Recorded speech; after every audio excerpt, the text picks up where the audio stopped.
Hoje em As Tardes da Júlia, espíritos. Poderá a ciência algum dia explicar o que Cláudia Antunes sentia? Eu sentia que alguém me observava, não conseguia ver ninguém, sentia as presenças, ouvia vozes. Fenómenos do além sem explicação. Estas e outras histórias impressionantes para conhecer já a seguir.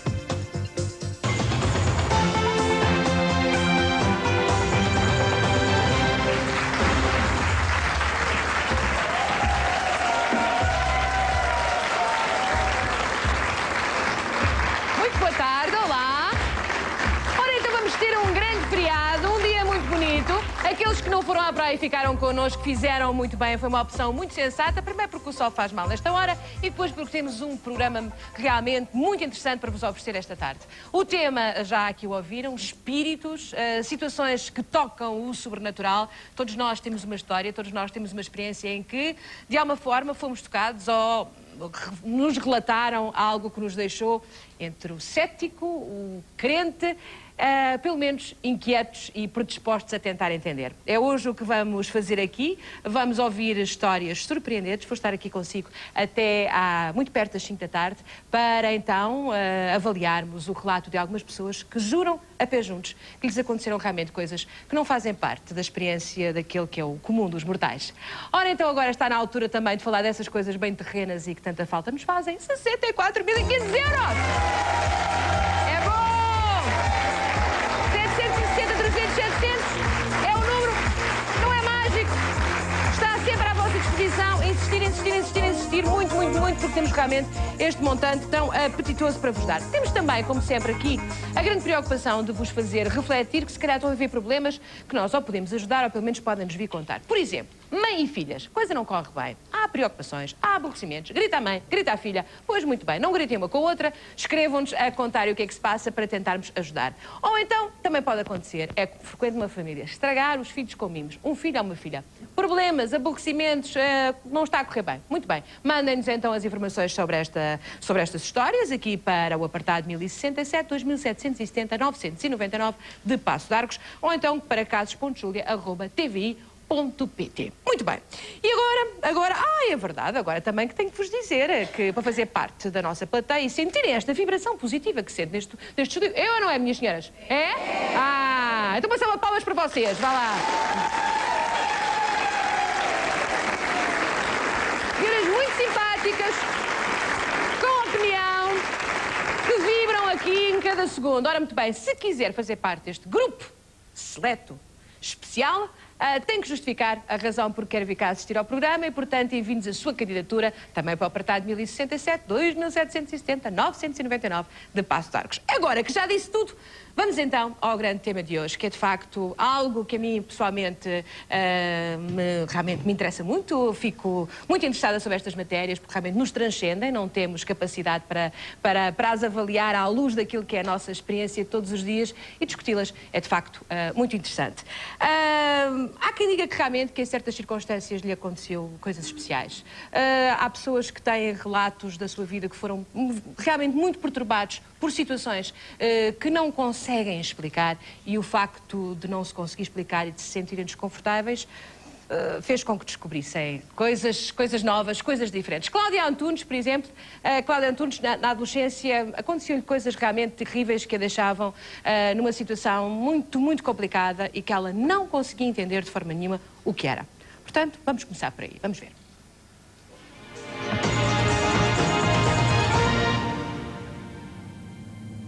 Desmaiava frequentemente, vinha a mim e não me lembrava do que tinha acontecido. Sentia que alguém me observava, não conseguia ver ninguém. Isso aterrorizava-me. Foi por volta dos 16, 17 anos que tentei o suicídio por 1 ou 2 vezes, não de forma voluntária, mas por intermédio também da espiritualidade, não é? Sentia as presenças, ouvia vozes, que era uma confusão, porque eu não sabia se era eu, se estava a ficar, como nós dizemos, maluquinha. As vozes diziam, olha ali o mar tão bonito, porque é que não saltas para o mar? E era um impulso maior, mais forte que eu. Era incontrolável. Posso dizer que perdi parte da minha juventude. 16, 17, 18, 19, até aos 20 anos. Aquela altura em que nós ganhamos a nossa liberdade e que saímos com os amigos.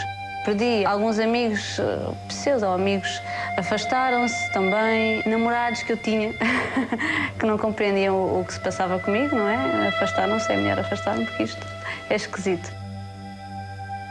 Estava um pouco desequilibrada, eu, emocionalmente, mas não é que eu quisesse fazer, não é que eu quisesse a tentativa de suicídio ou fazer ou executar mesmo o suicídio. Havia forças que me levavam a tentá-lo e depois eu não me lembrava absolutamente nada do que tinha acontecido, do que tinha sucedido.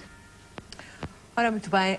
Cláudia, muito obrigada por ter vindo. Nós já vamos tentar descobrir se hoje entende o que é que lhe aconteceu e tentarmos nós também percebermos realmente o que é que realmente viveu, porque não parece fácil. E, como tal, antes de começarmos, convém já explicar quem é que nos vai ajudar. Tenho mais uma série de convidados que estão aqui connosco também. Sou a dona Amélia Reis, que é dirigente espírita do Centro de Cultura Espírita das Caldas da Rainha. A Luísa Fernandes, que é professora de Geologia e Biologia e investigadora da Consciência.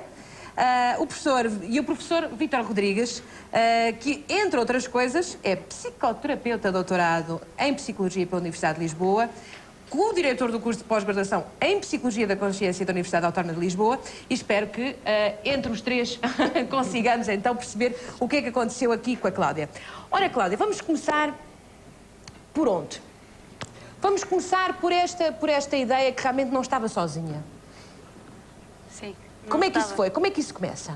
Começa por volta dos 15 a 6 anos, que começa a sentir presenças. Havia alturas que eu ia para o quarto da minha mãe, para a cama da minha mãe, com 15 a 6 anos. Com medo, era? Com medo, porque eu dizia: mãe, está aqui alguém, mãe, está aqui alguém, está aqui alguém. Como é que sentia as presenças? Era uma coisa de uma sensação física? Era uma é uma sensação física, Mas sentia-se alteração de temperatura? Sente-se... Não? Não, é uma sensação física e emocional. Porque a entidade, o espírito, também se sente a nível do psicológico. Portanto, sentia a proximidade de que qualquer outra coisa estava ali, é isso? Exatamente, que alguém estava ali. E é agradável ali... ou desagradável? Naquela altura era desagradável. Porque inexplicável, era isso? Porque era inexplicável, não sabia o que era. Olha, até este que está no meio da adolescência, não é? Mais ou menos 15, 16 anos, não é? Sim, portanto, até essa altura, alguma vez lhe tinha acontecido assim alguma coisa estranha? Tinha percebido que era, enfim, que... É assim, eu sempre sentia um bocadinho estranha, mas para mim era normal, Mas, por exemplo, em pequenina havia coisas... Não. Foi mais a partir dessa idade. Bom, portanto, aos 15, 16 anos, sente realmente que está a ser observada e que existem outras entidades à sua volta. Depois começa a ouvir vozes também, não é? Sim, começa a ouvir vozes e a ver. E a ver também. E finalmente a ver qualquer coisa. E finalmente a ver. O que é que ouvia e o que é que via, Cláudia? Ouvia as mais variadas coisas. Ouvia, diz isto ou aquilo ou outro, a uma dada pessoa. Imagino que estou aqui com a Júlia e alguém me estaria a dizer: olha, diga isto à Júlia. Portanto, no fundo, era como que era alguém mandar recados, é isso? Também. E também recados para mim.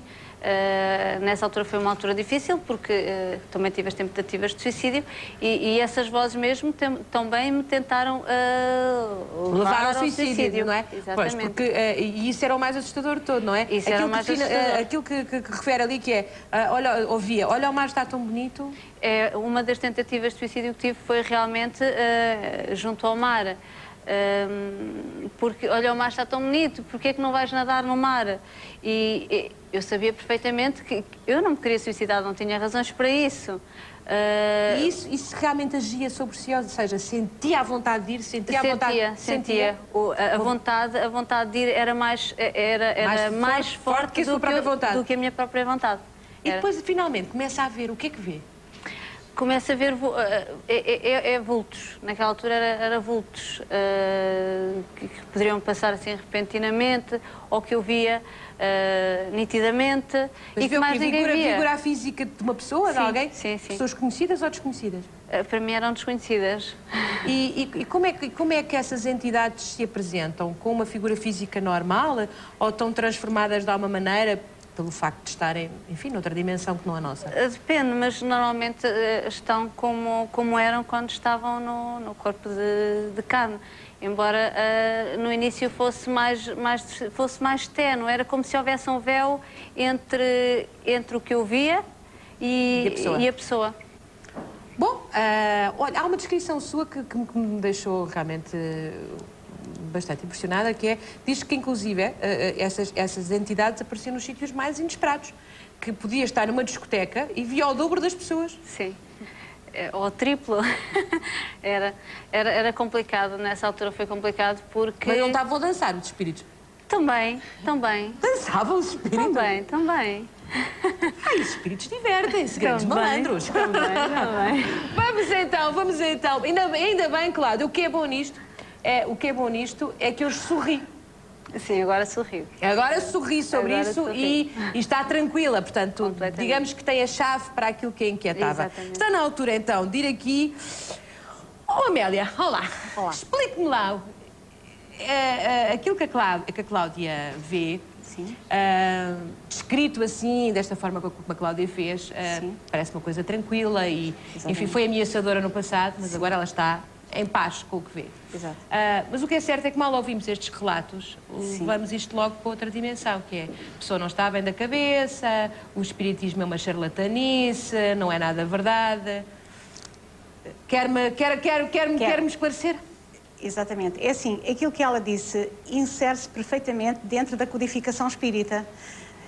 Nomeadamente no Livro dos Espíritos, que faz este ano exatamente 150 anos, em que Allan Kardec faz o estudo de todas estas situações. E mais especificamente no Livro dos Médiuns, em que ele analisa, de facto, o fenómeno mediúnico de uma maneira clara, transparente. A Cláudia é médium. A Cláudia é uma médium, é isso? É. Portanto, foi uma médium que andou sem saber que eu era durante muito tempo, é isso? Exatamente.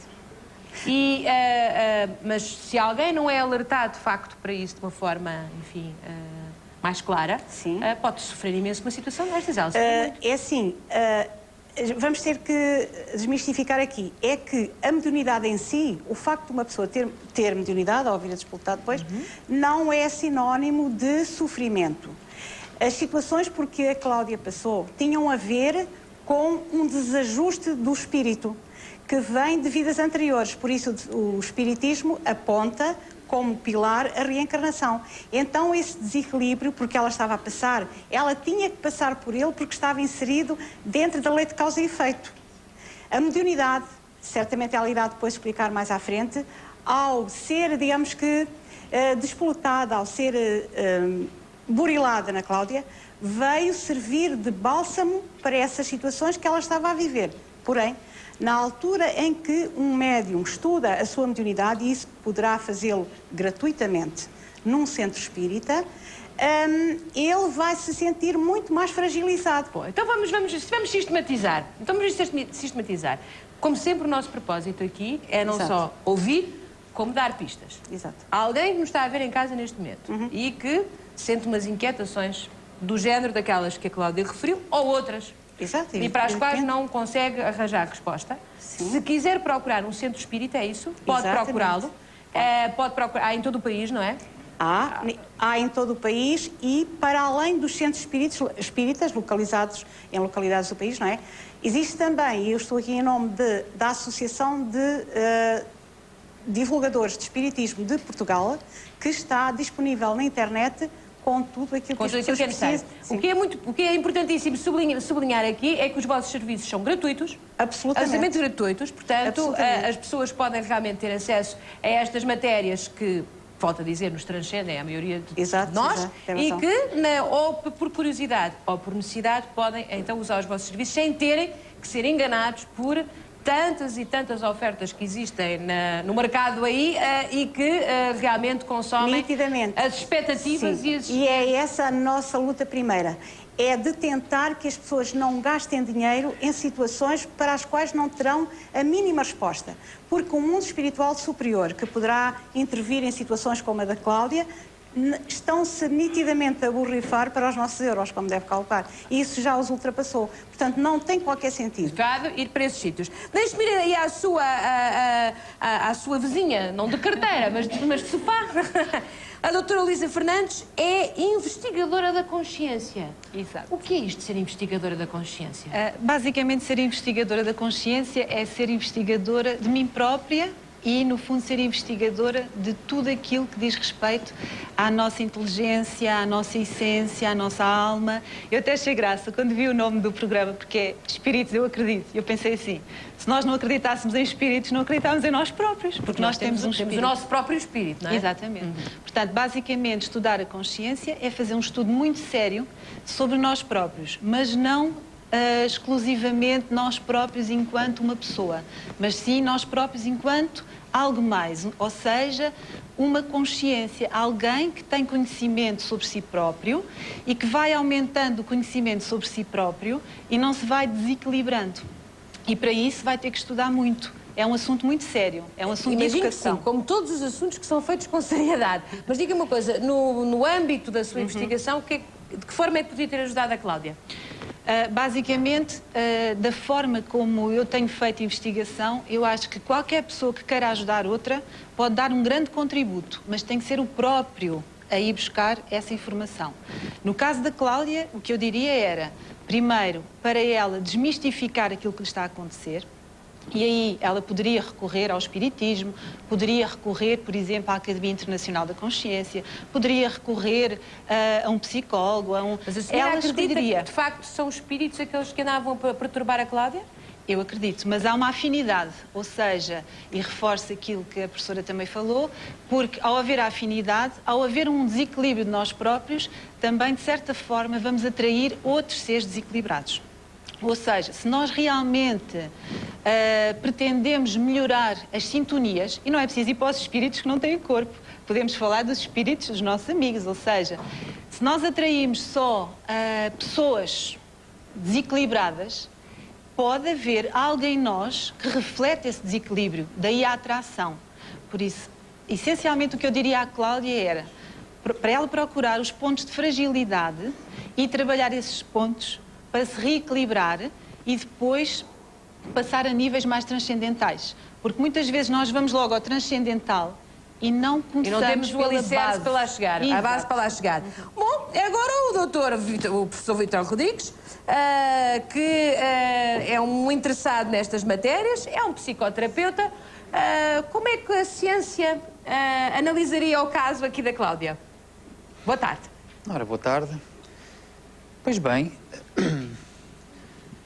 aqui há que fazer uma diferença entre, digamos, as minhas crenças pessoais e o lado do cientista. O cientista teria que ponderar uma série de explicações alternativas possíveis. Ou seja, aquilo que ela descreveu, há muitos colegas meus que interpretam muito facilmente como sendo uma esquizofrenia, simplesmente. Há muitas pessoas que pensariam que ela estaria a auto-iludir-se, estaria fortemente deprimida e a depressão chegaria a um extremo tal que ela tinha alucinações em que era ela própria a incitar-se a si mesma ao suicídio, etc, etc. Portanto, isto seria o que diriam alguns colegas seus, mas o que é que diria o professor? Eu não diria isso, com efeito. Então? Porque, primeiro, porque olhando para ela, para a expressão dela, para o comportamento dela, pela maneira como reage às pessoas, acharia extremamente improvável que ela tivesse uma esquizofrenia. E, efetivamente, há esquizofrenias com características muito exuberantes, podiam fornecer sintomas similares, mas normalmente o esquizofrénico tem dificuldade em ter crítica sobre si mesmo, é pouco sensível ao que os outros lhe dizem, pode haver uma dose de autismo, tem dificuldades sociais. Não é funcional a maior parte das vezes? Não é funcional. Não é funcional, uma das não coisas consegue... típicas de uma grande parte dos casos de esquizofrenia é que a pessoa fica socialmente improdutiva. Não consegue trabalhar, não consegue estar com os outros, não consegue relacionar-se. Não consegue ter vida de nenhuma forma, não é? Portanto, a Cláudia não tem nenhum desses problemas. Não me parece nada que corresponda problemas. a esse tipo de descrição, pelo contrário. Portanto, teríamos que procurar outro tipo de explicações. Novamente, os pressupostos da ciência materialista contemporânea apontam-nos sempre a alternativas em que se procuram desarranjos cerebrais, perturbações neurofisiológicas, etc. No entanto, há um setor da ciência que tem a ver com a investigação em parapsicologia, por exemplo, que nos faz pensar que a ideia de haver vida para além da morte e, com isso, de haver outras explicações, é uma ideia que eu costumo dizer não parva. É uma ideia que pode fazer sentido, que merece ser homem da investigada. ciência e da ciência aqui da cabeça, Exatamente. está aberto a essa possibilidade. Perfeitamente. Aliás, se quer que lhe diga, eu penso que hoje em dia assistimos no mundo académico contemporâneo a um problema similar àquele que teve o nosso amigo Galileu quando convidou os escolásticos de outrora a olharem pelo telescópio para constatarem que ele tinha razão. Eles recusaram-se, porque sabiam perfeitamente como é que funcionava o universo e, portanto, era inútil olharem pelo telescópio. Há pessoas no mundo científico contemporâneo, e são numerosas, que julgam saber tão bem como é que é feito o universo e julgam saber tão bem que a consciência é um subproduto do cérebro que, obviamente, se recusam a considerar a evidência Outras científica. hipóteses, não é? Claro.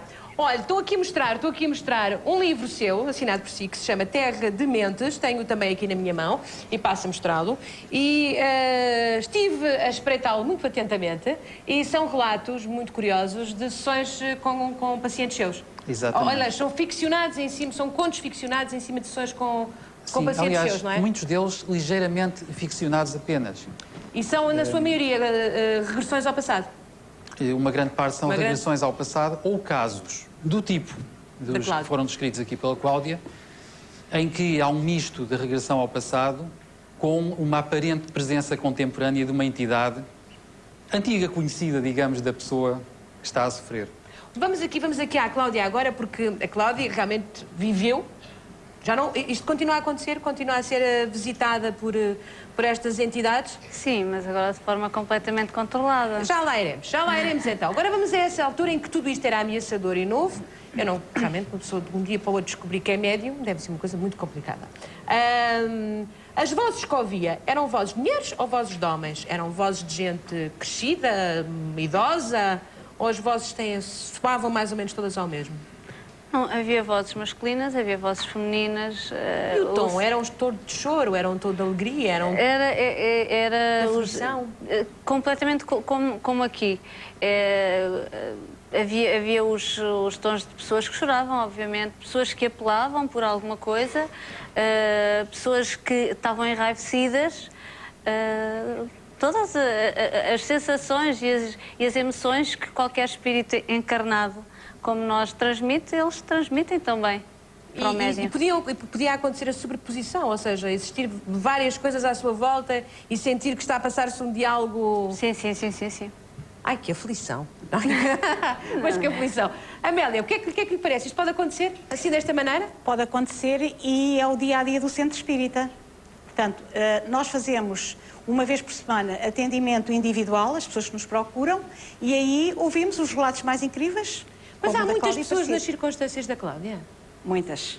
A mediunidade está a despertar de uma maneira que nem nos passa pela cabeça. Mas isso, quando dizem os espíritos, é projeto deles próprios.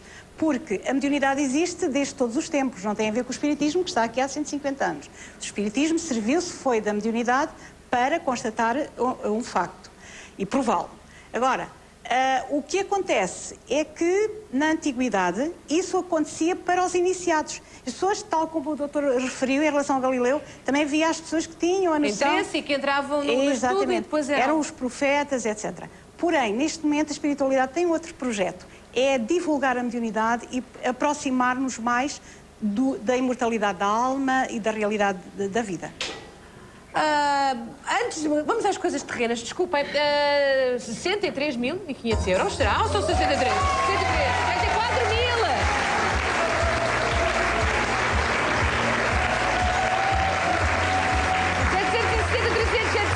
É o número de telefone.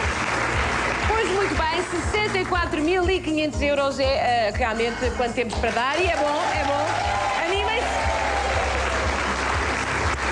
Oh, Luísa!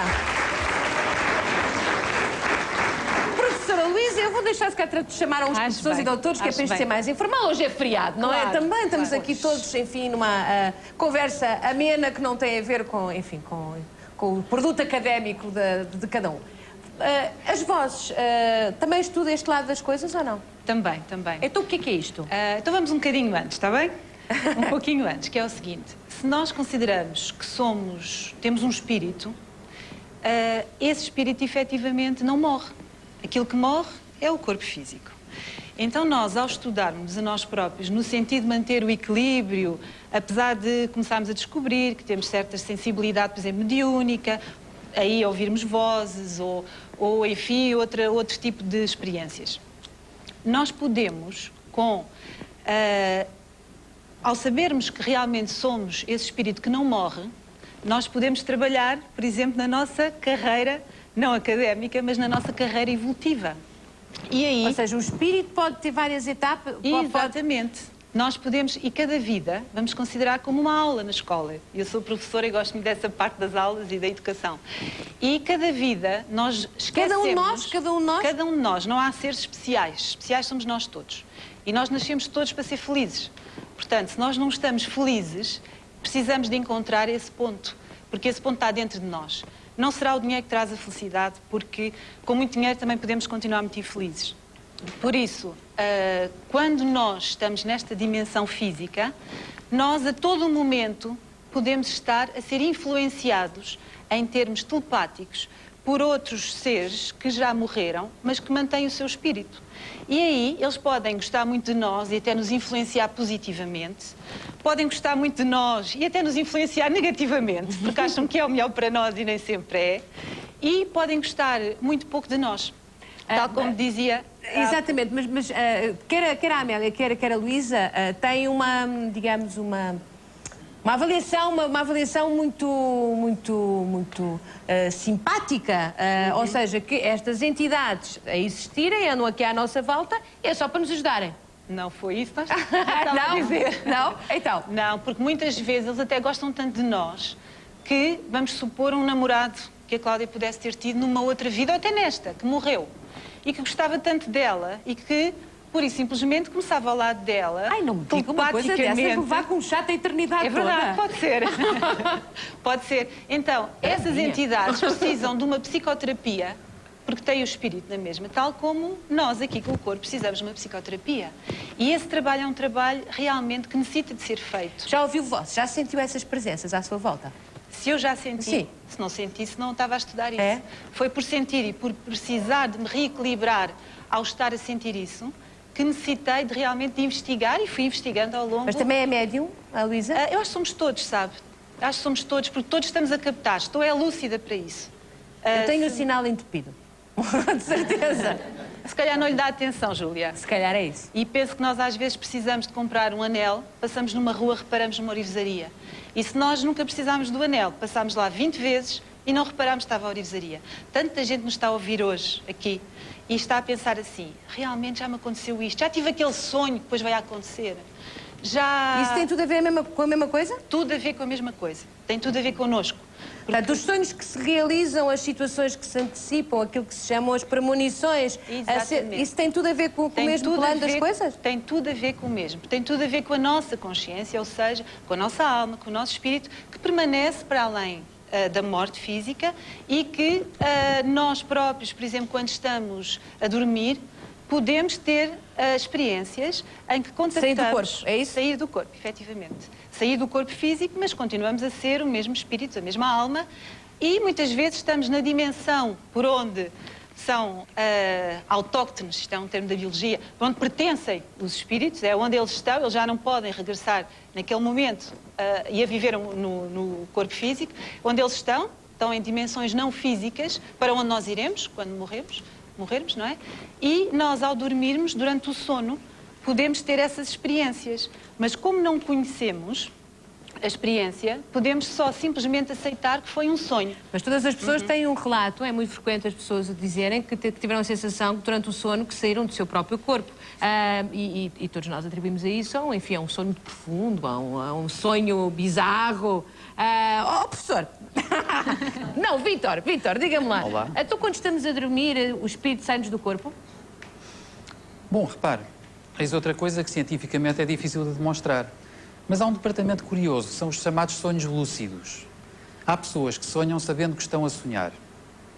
Podíamos pensar que o caso em que supostamente a pessoa se desdobra fora do corpo conscientemente e investiga o que há em redor, neste mundo ou noutros, é apenas uma variante disso, um sonho lúcido, portanto ainda é sonho, é uma ilusão do cérebro. A coisa complica-se quando as pessoas, nas suas excursões, relatam e constatam factos empíricos independentes, se quiser. Ou seja, eu sonho que estou consciente que estou a sonhar e apercebo-me que a minha tia-avó Joaquina, que mora na Austrália, no preciso momento está a ter uma crise cardíaca. E percebo que ela acabou de falecer. E a seguir até converso com ela. Regresso ao meu nível normal de consciência, descrevo aos amigos o que aconteceu. E recebe um telefonema da Austrália a dizer que a avó Joaquina faleceu. Exatamente. Portanto, aí digamos que no mínimo captei uma informação por via paranormal. Isto acontece com frequência. Da mesma maneira, há fontes de evidência científica acerca destes assuntos que nos aproximam um pouco desse mundo dos sonhos e não só,